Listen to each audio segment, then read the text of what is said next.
James Bond est à l'honneur à l'occasion d'une exposition à la Grande Halle de la Villette qui retrace plus de 50 ans des aventures de l'agent le moins secret du monde. De la célèbre Aston Martin au pistolet d'or de Scaramanga en passant par le bikini d'Ursula Andress, une collection impressionnante d'objets, décors, costumes et accessoires nous replonge dans cette saga mythique en compagnie de Laurent Perriot, spécialiste des James Bond et porte-parole de cette exposition.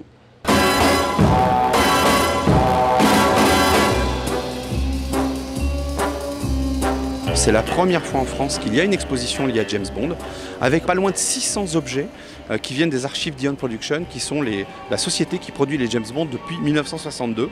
Et c'est aussi la première fois en Europe que cette exposition est enrichie des objets du dernier James Bond en date, Spectre. Il y a des costumes utilisés dans les films, portés par les acteurs. Il y a des éléments de décor, il y a des objets miniatures, des véhicules miniatures, des maquettes, des accessoires, des gadgets, des dessins de production, des plans de décor et aussi des croquis de développement de gadgets. Donc c'est quelque chose d'assez extraordinaire. Au cours des 54 ans, le personnage a évolué.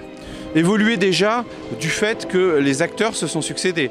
À l'heure actuelle, 6 acteurs ont interprété James Bond, ce qui finalement fait moins d'hommes que d'hommes qui sont allés marcher sur la Lune. Mais effectivement, le James Bond a évolué déjà parce que dans les années 60, il était un petit peu plus macho, plus félin. Puis est arrivé Roger Moore avec un côté plutôt sourcils en l'air, dandy, flegme, humour britannique, dans des situations un petit peu extravagantes, mais qui ont aussi su attirer un nouveau public. Puis on est revenu à quelque chose de beaucoup plus sérieux, à la période Timothy Dalton, qui pour moi est un peu une version 1.0 de ce qu'est aujourd'hui le James Bond de Daniel Craig. C'est une époque où effectivement le comédien Timothy Dalton a décidé de se repencher un petit peu sur la source, l'origine de ce personnage créé par Ian Fleming. Puis il y a eu la parenthèse Pierce Brosnan qui a su alors relancer brillamment pour la décennie 95-2002 la franchise James Bond, où là on avait une parfaite synthèse de ce qu'était le Bond de Sean Connery et le Bond de Roger Moore pour le côté plastique, avec une touche d'humanité et parfois aussi un petit peu de dureté. Et puis le reboot en 2005 par Daniel Craig. Mais James Bond a évolué parce que les méchants qu'il affrontait dans les années 60, 70, 80, 90 et maintenant, c'est pas les mêmes. Dans les années 60, en gros, James Bond, il avait un ennemi, c'était le Spectre. Et puis au début des années 70, quand Roger Moore est arrivé, et là, ça a été les gros méchants, savants fous, mégalomaniaques. On va raser la race humaine, on va la recréer d'après nos critères. Voilà, c'était des méchants cinématographiques, mais un peu différents. Au début des années 80, milieu des années 80, Bond a de nouveau affronté un petit peu l'ancien bloc de l'Est.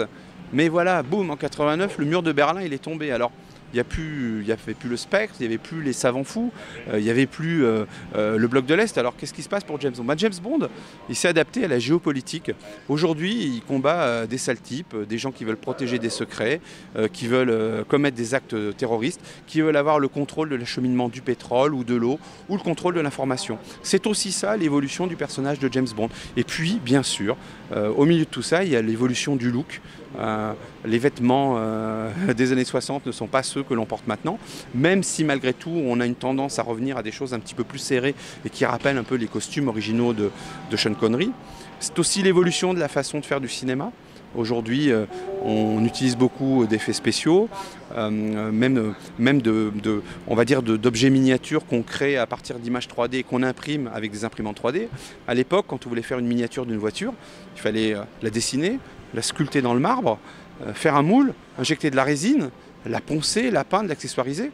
Donc tout ceci est aussi le témoin du temps qui passe et de l'inventivité de ces génies qui étaient les créateurs de James Bond et toute l'équipe artistique qui pouvait travailler derrière.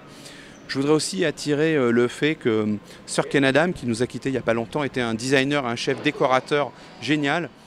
Et c'est quelqu'un qui a aussi beaucoup apporté à l'imagerie de James Bond, au même titre que John Barry pour la musique ou Maurice Binder pour les génériques. Cet homme-là avait un coup de crayon assez incroyable et il a su donner vie à des décors et a créé aussi une imagerie et un univers à James Bond. Je ne sais pas si dans 50 ans, James Bond sera là. En tout cas, ça fait déjà 54 ans qu'il est là. Et je ne connais aucune série cinématographique qui a autant de longévité, autant de films. C'est un personnage qui se renouvelle tout le temps. On sait bien qu'il va toujours gagner à la fin, mais finalement, tous les 2 ans, on est quand même content d'aller voir le film, de voir quel style de méchant il va combattre, quel gadget il va utiliser, dans quelle situation il va être. Donc, comme c'est un renouvellement perpétuel du personnage et puis que tous les 10-15 ans l'acteur change, et bien voilà, l'histoire continue et à chaque fois une nouvelle page du livre des aventures de James Bond s'écrit. Beckons you to enter his way.